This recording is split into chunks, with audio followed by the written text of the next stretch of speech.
Ulang dong, Pak. Jangan, nah, ya. Capek. Lelah hati ini. Nah, oke, kita mulai dari sini aja ya. Nanti kalau misalnya ada yang enggak ini, dari sini aja. Jadi bagi yang nanti menonton ya, tadi kebetulan belum diingetin Mas Isra. Ini salahnya Mas Isra karena baru ngingetin saya sekarang. Ya, bukan salah saya ya. Harusnya dari tadi. Oke. Jadi yang tadi yang A kita masih membicarakan tentang apa? Kita masih membicarakan tentang eh, definisi ini ya, dilihat nanti di pause ya, dibaca. Lalu ini ya, lingkaran kualitas berbasis pemberdayaan SDM, lalu ada cerita restrukturisasi organisasi. Nah, ini baru masuk catatan ini ya. Oke, tak lanjutin ya. Makasih Mas Esra, jangan marah gitu aja, marah ya. Oke, catatan yang pertama, kenapa sih dari organisasi vertikal atau yang lama tadi, yang berlapis-lapis tadi menjadi organisasi yang lebih datar. Nanti organisasi yang datar itu gimana? Saya kasih tahu ya. Karena mengikuti proses perubahan zaman.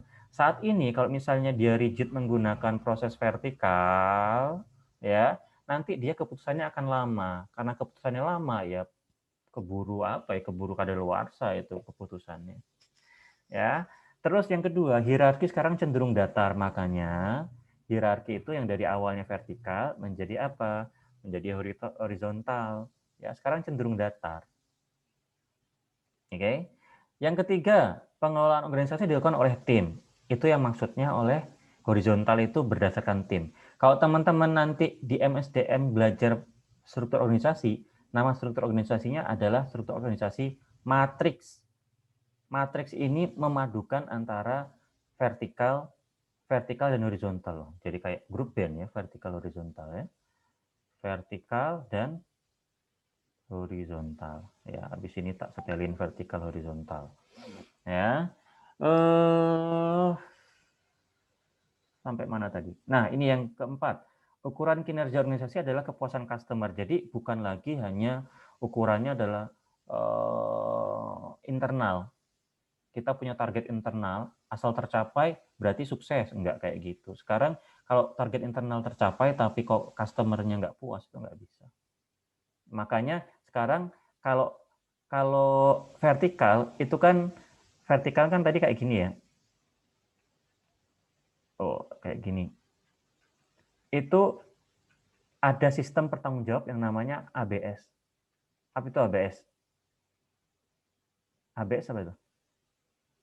Asal Bapak, asal Bapak apa? Senang. Asal Bapak senang.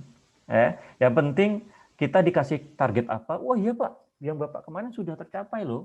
Ya. Tapi dengan mengorbankan orang lain, dan parahnya mengorbankan customer. Ya, parahnya mengorbankan customer. Itu nggak bisa lagi ukuran kinerja hanya dari internal, tapi juga dari kepuasan customer. Itu yang paling utama.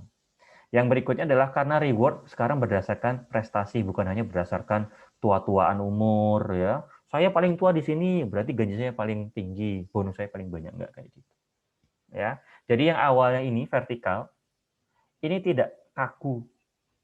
Sekarang tidak hanya seperti ini, tapi dia sekarang seperti ini. Ini namanya struktur organisasi matrix. Matrix itu adalah perpaduan antara vertikal dan horizontal. Kalau hanya vertikal, nanti departemen antar departemen itu acuh tak acuh dengan yang lainnya. Mereka tidak saling kenal dengan kondisi yang lain. Makanya biasanya departemen marketing itu berantem sama departemen keuangan. Kenapa? Karena marketing maunya minta uang untuk promosi, minta uang untuk program macam-macam lah pokoknya ya. Tapi keuangan, wah aku tuh efisiensi. Kamu jangan nggak usah minta banyak-banyak. Yang penting kita banyak sisa operasinya. Itu. Nah, itu kan tidak tahu menahu antara satu dengan yang lainnya. Kalau misalnya dia hanya vertikal saja. Tapi kalau misalnya dia matrix ya, matrix itu artinya ini per proyek atau per tim. Setiap proyek atau setiap tim biasanya akan diisi oleh orang dari masing-masing departemen ini. Di sana ada tim keuangan masuk, ada tim teknis masuk, ada tim produksi masuk, ada tim marketing masuk. Jadi apa? Keputusannya itu antar departemen itu bisa saling tahu kondisi satu dengan yang lain. Ya. Itu pengantar saya tentang ini restrukturisasi dari vertikal sampai menjadi horizontal. Sampai sini dulu ada yang ingin ditanyakan. Yang dari awalnya seperti ini tidak otomatis, ini juga tidak otomatis hilang punah gitu juga enggak. Karena memang secara default dasar ya kayak gini nih. Ya, secara default dasar seperti ini. Tapi sekarang enggak kaku seperti ini karena dipadukan dengan antar proyek atau antar tim tadi. Ya, jadinya menggunakan sistem metrik seperti ini. Nanti setiap staff dia akan menurunkan satu untuk setiap proyek. Ya, jadi satu proyek atau satu tim itu dia punya semua departemen. Dia punya semua departemen. Ada pertanyaan dulu? Belum, Pak. Belum ya? Ini koordinasinya jadi makin lancar. Ya. Oke, kita lanjut. Nah, tetapi sebelum kita sekonyong-konyong itu apa? Dengan semangat membara, membuat perubahan atau restrukturisasi dari vertikal ke horizontal ataupun ke sini, ada catatan penting sebelum teman-teman melakukan restrukturisasi atau perubahan organisasi. Yang pertama adalah perubahan dari vertikal ke horizontal membutuhkan transformasi budaya yang radikal. Radikal itu artinya apa? 180 derajat muternya. Ekstrimnya seperti itu. Jadi ini misalnya kita awalnya lurus, itu enggak bengkok kayak gini perubahannya. Atau enggak kayak gini. Kadang-kadang harus seperti ini. Perubahannya itu bisa 180 derajat. Secara ekstrim. Makanya ada transformasi budaya yang radikal. Jadi ketika teman-teman mau merubah struktur, itu biasanya ada resistensi. Resistensi ada yang tahu nggak artinya apa?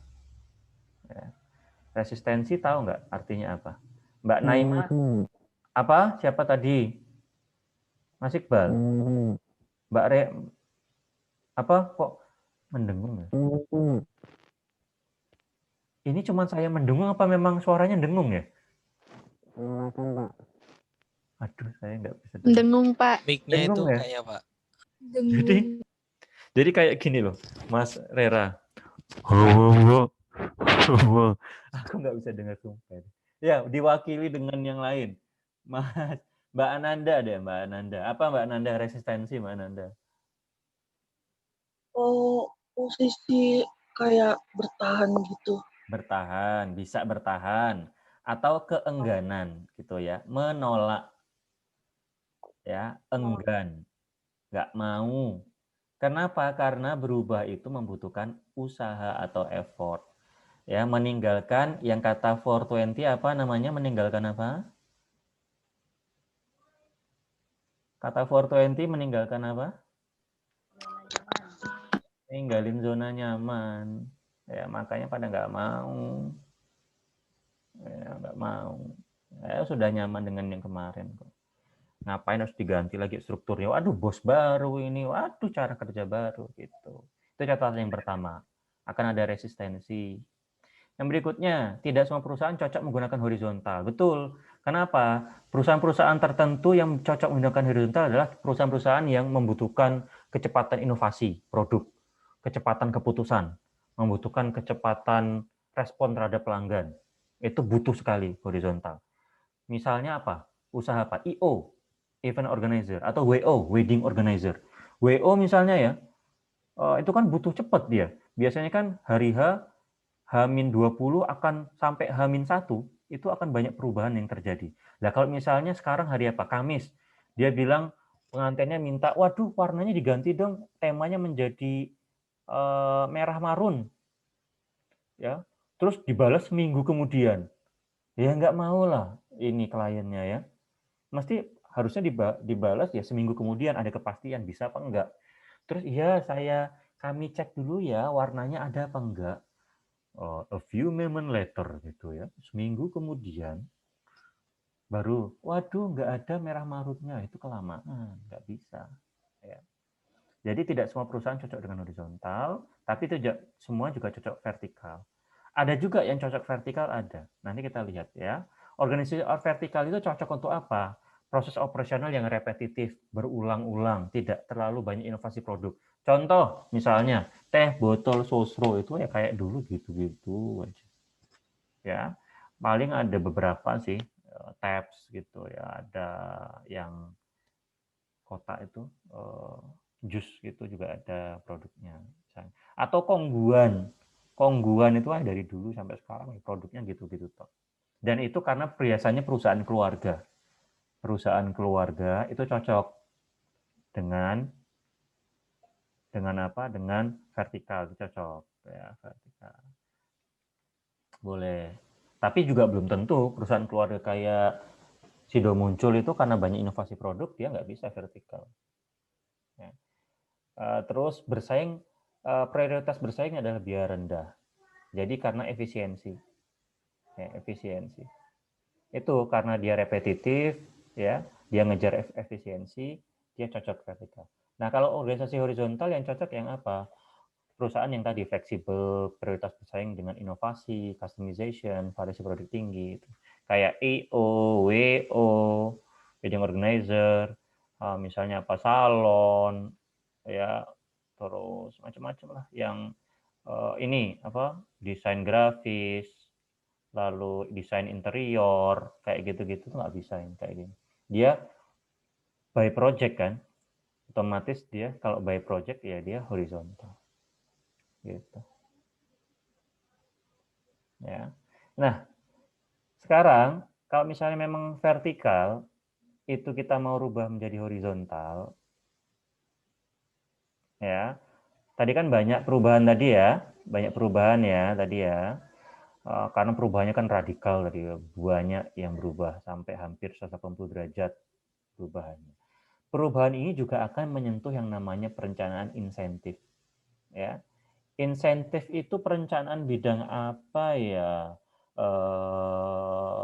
Mas Mas Raditya? Insentif itu perencanaan tentang apa tuh Mas Raditya ya? Mas Radit? Mas Radit? Iya, Pak. Iya. Iya. Perencanaan Ntar Pak insentif. cari dulu, Pak. Iya. Cari insentif itu loh. Tentang apa tuh? Dilihat dari penjelasan. Membuat motivasi dan menyebarkan secara massal. Googling lagi, bukan itu. Gampangnya apa? Insentif itu kira-kira perencanaan tentang apa tuh? Desain insentif itu desain tentang apa sih? Insentif itu apa sih? Bonus, Pak. Salah satunya itu. Yang lain apa? Oh, dorongan Penghargaan. finansial. Ya, Oh, ya. apa? Sistem Sistem apa dorongan finansial untuk balas jasa kepada karyawan atas prestasi. walah, angel sistem penggajian gitu aja ya. Iya, Pak. Ya, sistem penggajian. Ya, makasih Mas Raditya. Terima kasih, Pak.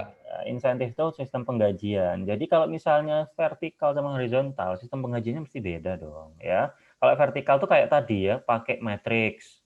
Ya, makin lama dia makin banyak. Walaupun dia pekerjaannya dikit karena dia lama, gajinya gede. Itu nggak sehat itu. Kenapa? Nanti anak-anak muda yang baru masuk, yang memang dia punya potensi dan dia memang punya kinerja, ketika dia lihat hal seperti ini loh, Bapak itu ya boleh memang senior, tapi nuwun sewu, ya banyak duduknya daripada kerjanya, tapi kok gajinya jauh lebih besar dari aku ya. Nah, itu nggak sehat itu. Ya. Jadi harus dirubah sistem insentif atau sistem penggajiannya. Ya. Nah, sistem insentif itu bisa beberapa alternatif. Ya. Yang pertama adalah individual based plan. Ya, ini berdasarkan performa individu atau masing-masing karyawan. Ya, bisa piece rate atau pay for skill. Piece rate itu artinya ya tarif ya, ada tarif, tabel tarif. Ya, sesuai dengan macam-macam nanti bisa dilihat bisa dari pendidikan terakhir, dari target segala macam dikasih rate-nya berdasarkan komponen. Atau pay for skill. Pay for skill itu sekarang sangat-sangat sering diaplikasikan, khususnya seperti apa? Content creator. Karena dibayar karena skill-nya. Terus konsultan. Atau editor, video editor, yang berhubungan dengan barang-barang kreatif itu biasanya pay for skill. Ya. Kamu bisa ngedit bagus nggak videoku? Semakin bagus, kamu tak bayar semakin tinggi. Ya, gitu. Itu yang individual based plan. Yang kedua adalah team based plan.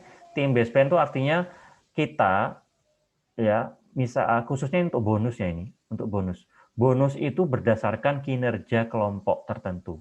Jadi misalnya ada kelompok pemasaran A sama B, ya, dia dikasih target, sama-sama punya target. Ya, targetnya gimana A sama B, ya. Kalau A itu 80% dan B 70% mencapai target, karena yang menang A, berarti yang A akan mendapatkan bonus lebih besar karena kinerja tim yang didasarkan oleh kinerja tim, bukan individu. Yang berikutnya adalah group based plans. Group based plan itu bukan berdasarkan timnya, tetapi berdasarkan keberhasilan perusahaan dalam menghasilkan keuntungan. Jadi perusahaannya, PT-nya. Ya, kalau PT-nya untung dan untungnya dibagi-bagi, namanya profit sharing. Misalnya tahun ini, waduh, untungnya berapa? Untungnya 200 miliar. Sudah dikurangi dengan macam-macam, ya, dikurangi dengan misalnya dia perusahaan terbuka, dikurangi dengan dividen segala macam, ada sisa 50 miliar. 50 miliar itu dibagi secara proporsional ke karyawannya. Itu namanya profit sharing. Atau yang terakhir, gain sharing. Gain sharing itu karena ada penghematan. Contoh, ya, misalnya cost itu di Januari ditaksir akan memakan 50 miliar. Ternyata di Desember ada sisa 2 miliar karena cuma 48 miliar. Nah, tentu saja karena targetnya ini sudah sesuai, ya, target tercapai, tapi ada sisa cost 2 miliar. 2 miliar ini yang akan dibagikan. Ya, karena berhasil efisiensi, maka efisiensi itu menjadi bonus tambahan. Oke. Itu untuk efek restrukturisasi ke perencanaan insentif. Ya. Berikutnya, tadi karena apa? Karena dia dari vertikal ke horizontal, otomatis akan lebih banyak apa? Akan lebih banyak yang awalnya spesialisasi menjadi kemampuan umum. Kenapa, Pak? Lah iya, kalau vertikal kan kita misalnya divisi pemasaran. Awalnya kan ada dikotomi, pemisahan.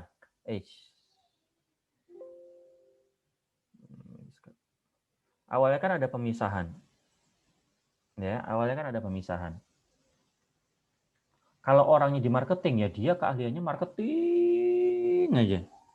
Kalau dia di keuangan, keahliannya di keuangan aja. Sama sekali nggak menyentuh marketing. Makanya dia acuh tak acuh gitu. Tapi kalau yang horizontal, karena dia tadi project base, ya, ada orang marketing, ada orang keuangan, ada orang operasi, otomatis mereka akan saling belajar satu dengan yang lain. Nah, bagaimana program pelatihannya? Ada yang namanya general training.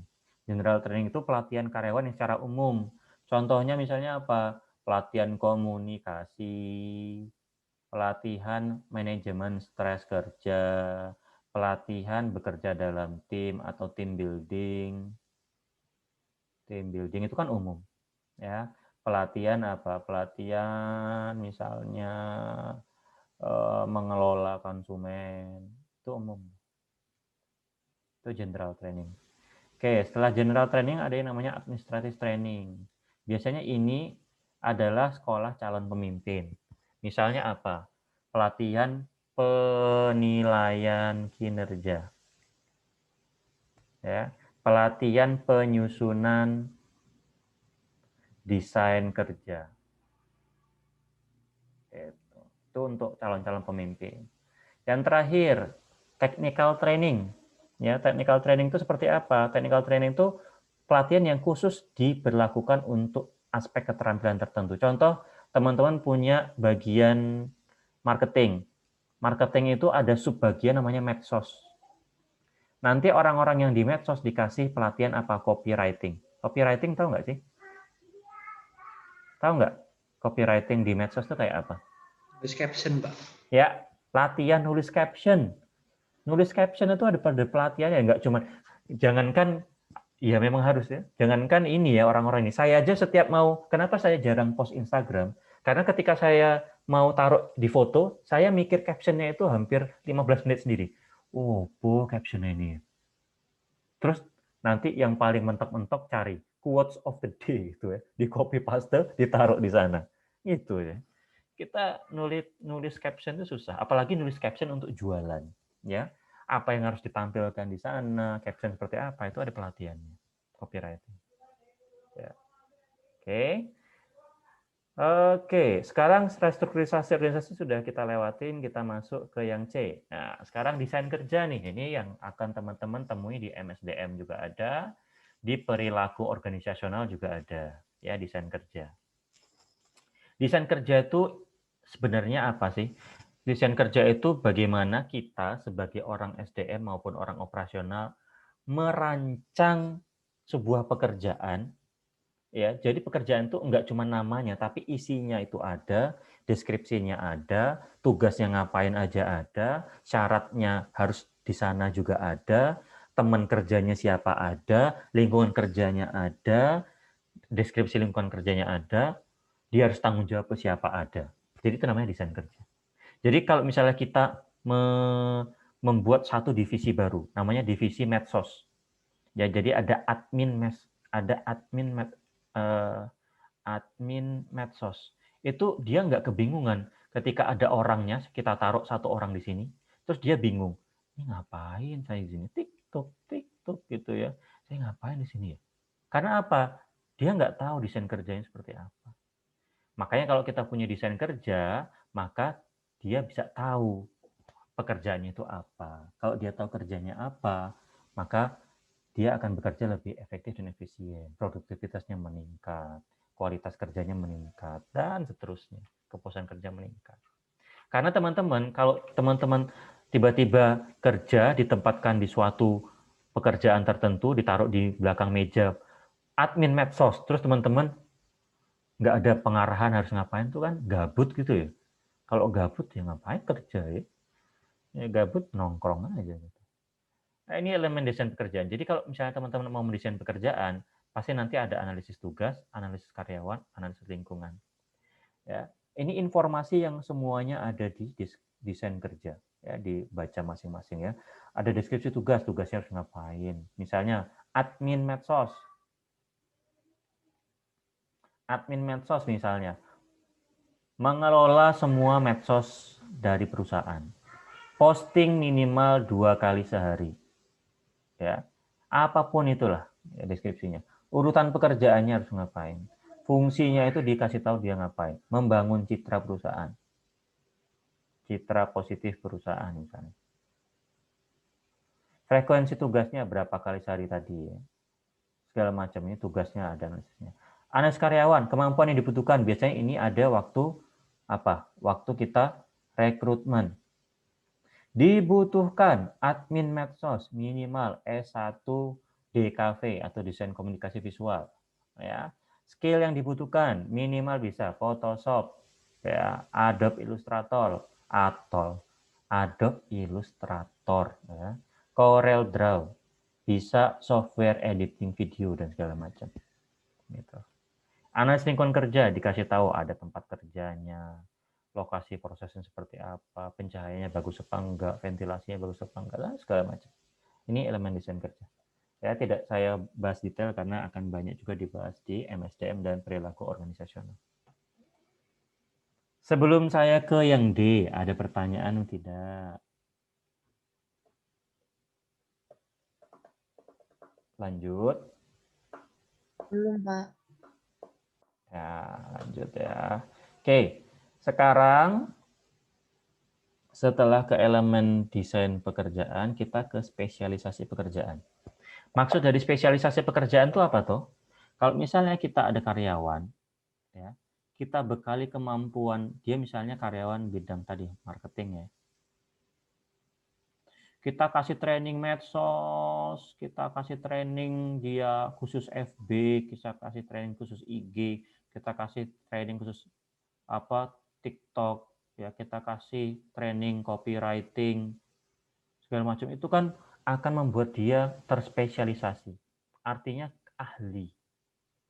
Ya. Ahli banget dalam bidang apa? Marketing di medsos atau media sosial marketing. Hal ini kalau kita lakukan ada keuntungan, ada plusnya, ada negatifnya. Keuntungannya apa? Proses pelatihan lebih efektif dan efisien. Nah, iyalah, kita sudah tahu dia ini orang marketing medsos, berarti kita kasih pelatihan-pelatihan tentang itu terus. Terus langkah pekerjaan lebih cepat karena dia apa? Apal. Udah ahlinya. Gitu. Tapi ada kelemahannya, ada kerugiannya. Tingkat kerugiannya apa? Tingkat perputaran karyawan itu tinggi. Artinya dia gampang bisa resign. Kenapa? Karena dia bisa aja bosen. Soal dari awal kerja, 20 tahun kerja, kerjaannya medsos marketing, terus nggak pernah dipindah ke yang lain. Ya, jadi dia bosen. Ketika dia bosen, ya dia resign aja, dia cari kerja di tempat lain, di bagian lain. Itu maksudnya di tingkat perputaran itu artinya apa? Keluar masuk karyawan. Itu tinggi. Ya. Istilah kerennya kalau di MSDM sama PO, turnover. Ya, tingkat turnover-nya tinggi. Lalu kelemahan berikutnya adalah fleksibilitas pekerjaan rendah. Artinya apa? Ketika dia nanti ditugaskan di divisi lain, dia melongo nanti. 4P. Apa 4P? Pahpoh, pelonga, pelongo. Lah kenapa? Lah dia dari awal sampai 20 tahun kemudian cuma dicekoki itu, terus nggak pernah yang lain. Nah, itu kelemahannya dari spesialisasi pekerjaan. Jadi harus dipertimbangkan. Ada bagus, ada buruknya. Ya yang bagus yang apa? Ya kayak Thomas Jorgi bilang. Thomas Jorgi bilang apa? Yang sedang-sedang saja. Nah, ya dia medsos marketing sekali-sekali dikasih apa? Tentang pengetahuan tentang finance, dasar-dasar finance, dasar-dasar misalnya jenjang karir, MSDM. Nah, kita kasih pengetahuan yang lain biar dia nggak bosan. Nanti dia bosan dia. Ya, kalau bosan dia mutung keluar nih malah. Ya. Oke, alternatif spesialisasi. Oh, kurang I ya, sorry. Ya, maksudnya apa alternatif spesialisasi? Untuk menghindari over specialization atau spesialisasi yang berlebihan, kan nanti tadi orangnya bisa bosan ya. Ada 3 strategi ini agar dia tidak terjadi apa? Over specialization. Nanti kan ada efek negatif ya, ada efek negatif. Bisa yang pertama adalah job enlargement. Job enlargement itu memperbanyak ragam pekerjaan tapi di tingkat tanggung jawab yang sama. Contoh job enlargement. Teman-teman misalnya punya staff tadi, staff marketing medsos. Yang awalnya dia marketing medsos, kita tambah ragam pekerjaannya menjadi apa? Dan PR. Ya, PR tapi medsos. Itu sama-sama di medsos tapi tugasnya beda, marketing sama PR. Kalau marketing itu lebih ke selling, information, product information. Kalau PR itu lebih ke pembangunan citra. Misalnya apa? Kita membuat suatu program CSR. Kalau ada isu-isu tertentu kita buat counter isunya, ya. Kita buat press release segala macam, itu kerjaan PR. Jadi nggak hanya masalah marketing terus, tapi juga PR, public relation. Tapi sama-sama staff, tapi pekerjaannya diperbanyak. Itu namanya job enlargement. Secara horizontal yang awalnya cuma segini ditambah. Enlargement, dibesarkan. Ya. Ya Mas Isra senang ini yang dibesarkan ya. Yang awalnya cuma segini terus ditambah pekerjaannya. Jadi biar nggak dia bosan. Selain job enlargement ada namanya job rotation. Itu gampang ya. Bukan heavy rotation ya. Kalau heavy rotation berarti dia kira-kira apa itu? Ya, heavy rotation nanti dia perputaran yang sangat banyak. Itu biasanya para wibu-wibu tahu ya. Kalau job rotation yang awalnya dia marketing, ya ditaruh di finance. Yang awalnya di finance, ditaruh di HR, human resource. Yang awalnya di HR, ditaruh di operasional. Yang awalnya di operasional, ditaruh di marketing. Udah gitu aja. tapi di tingkat yang sama. Kalau dia staff, ya di sini staff juga. Kalau dia naik tanggung jawabnya namanya apa? Kalau job rotation, tapi dia naik tanggung jawabnya namanya apa istilahnya? Mbak Puji, istilahnya apa Mbak Puji? Kalau tanggung jawabnya lebih dalam. Gimana, Pak? Kalau ada karyawan, dia bisa saja di situ atau dia dipindahkan di tempat lain, tapi tanggung jawabnya lebih banyak, itu namanya apa istilahnya? Depannya P. Depannya P. Biasanya setelah dilakukan ini pada makan-makan. Belakangnya I. Apa Mbak Puji? Kalau tanggung jawab kita lebih besar itu biasanya jabatan kita naik atau turun? Mbak Puji? Naik. Naik. Kalau naik jabatan itu istilahnya apa?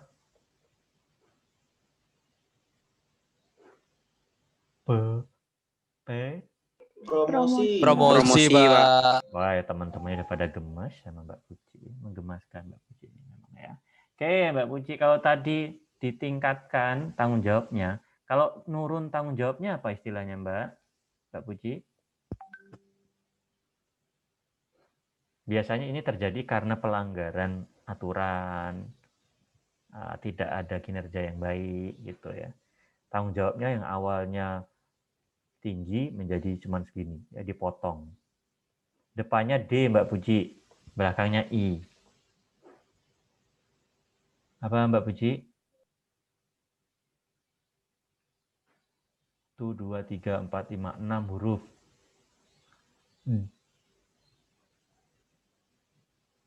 Huruf ketiga M.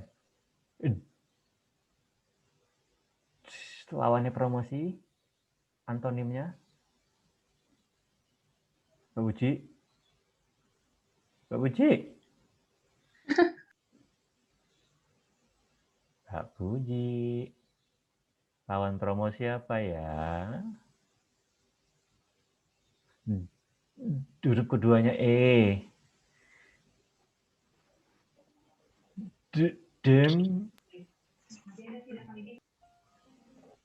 Demo. Emosi. Lama-lama saya emosi. Enggak, bercanda. Saya promosi dan emosi yang nanti akhirnya menghasilkan emosi. Ya, itu namanya job rotation ya. Terus yang terakhir job enrichment. Job enrichment itu apa? Kalau tadi ada enlargement secara horizontal, sekarang enlargement secara vertikal. Ini tadi meningkat seiring dengan promosi. Bertambahnya tanggung jawab. Yang awalnya hanya misalnya hanya posting medsos ya, menjadi ditanggung jawabnya menjadi apa? Membuat skrip ya, atau membuat jadwal posting atau rencana posting atau rencana medsos gitu. Jadi secara tanggung jawab ditinggikan. Itu biasanya seiring berjalannya promosi, tanggung jawabnya bakal meningkat. Ya. Oke, oke. Ini tadi saya di awal bilang untuk apa namanya? Untuk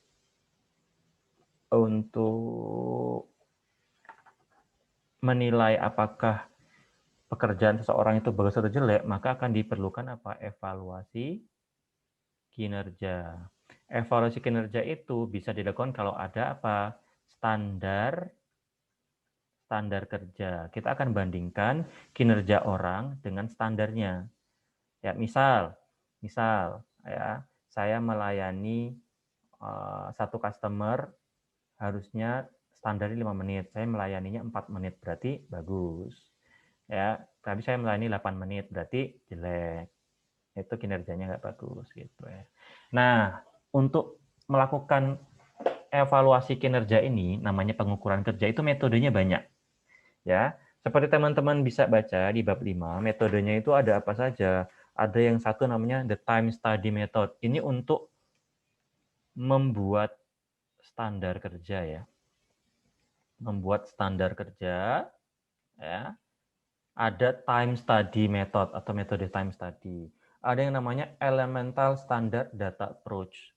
Ada yang namanya the predeterminated data approach. Ada yang namanya the word sampling method. Tapi dalam pertemuan kali ini kita hanya fokus ke metode time study.